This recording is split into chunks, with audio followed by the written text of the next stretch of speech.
안녕하세요. 일당이 높은 화류계에서 일하면 왜 더 가난해지는지 설명해 드리겠습니다. 도덕적이지 못하다, 영혼을 판다. 이런 뜬구름 잡는 이유 말고 왜 극도로 비효율적인지 설명해 드리겠습니다.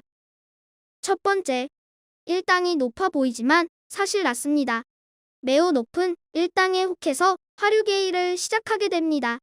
하지만 이 힘든 일을 해서 많이 벌려면 준비물이 뛰어난 외모입니다. 일반 회사처럼 비품 신청서를 낸다고 지원해주지 않습니다. 결국 본인 돈으로 성형하고 옷을 사재 끼고 관리를 받아야 합니다. 또한 법이 전혀 지켜주지 못합니다.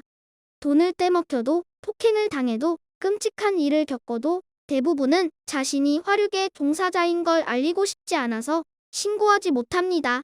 그 피해는 자기가 감당해야 합니다. 보상 심리로 소비를 하든 정신과 진료를 받든 자기 돈으로 소비해야 합니다. 꾸민비, 위험수당, 멘탈 관리비까지 제외한 돈이 실수령액이라고 보시면 됩니다.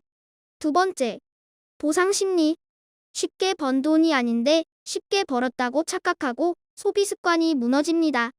일 끝나고 멘탈이 무너졌지만 어디 가서 말도 못하고 신고할 수도 없어서 돈을 쓰는 걸로 스트레스를 풉니다. 어디 가서 쓰는지는 잘 모르겠지만 다들 저런 이유로 다 써버리더라고요. 세 번째, 내부 순환 구조. 비화류계 종사자들은 화류계 종사자들을 철저하게 무시합니다. 물론 화류계 종사자들도 그 사실을 확실히 알고 있습니다. 그래서 사회와 단절된 생활 패턴이 만들어집니다. 결국 번 돈은 일을 하기 위해 꾸민비로 들어가고 소비는 같은 유흥에서 이루어집니다. 그럼에도 불구하고 악착같이 돈을 모으면 어떻게 되나요? 그것도 이제 설명해 드리겠습니다. 대부분 95%가 아니 이것도 많다 99%는 저 딜레마에 빠져 전혀 돈을 모으지 못합니다. 빚이나 없으면 다행이죠. 그런데 만약에 PP라는 여자애가 악착같이 돈을 모은다고 가정해봅시다. 내부순환 소비를 전혀 하지 않고 꾸준하게 출근해서 2년 동안 1억을 모았다고 가정해봅시다. 그럼 PP씨는 이 1억을 가지고 어디다가 쓸 수 있을까요?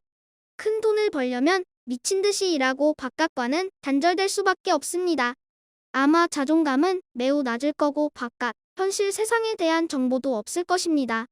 옛날 지인 중에 등본 떼는 법도 모르고 신분증 재발급받는 법도 모르던 지인이 있었습니다. 이분도 화류계 종사자였습니다. 일반 사람들 같으면 검색만 하면 나오지 않아 라고 하죠.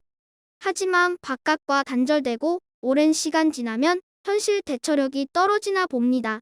또한 술을 마셔야 하는 직업이면 뇌 기능까지 무조건 떨어집니다. 무조건 지능 낮아지고 충동 조절력까지 떨어집니다. 결국에 기존과 다른 세상에 적응하지 못하고 생산적인 소비는 하지 못합니다. 다시 원래 세계로 돌아가 소비하게 될 확률이 높습니다. 여기 같은 꿈을 가진 두 명의 사람이 있습니다. 2년 동안 평범한 일을 하면서 대략 3천만 원을 모으고 사회와 일에 대한 숙련도가 높아진 평범한 T씨와 2년 동안 화류계에서 1억을 모으고 곧바로 사회로 나온 PP씨 중에 누가 더 꿈을 향해 빠르게 나아갈 것 같으세요? 저는 T씨라고 생각합니다. PP씨는 아마 많이 돌아가야 할 것입니다.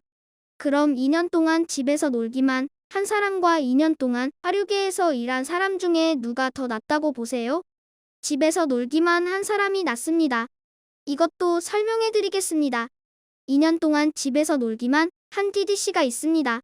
DD씨와 PP씨는 둘 다 작은 회사의 사무직으로 취직했습니다.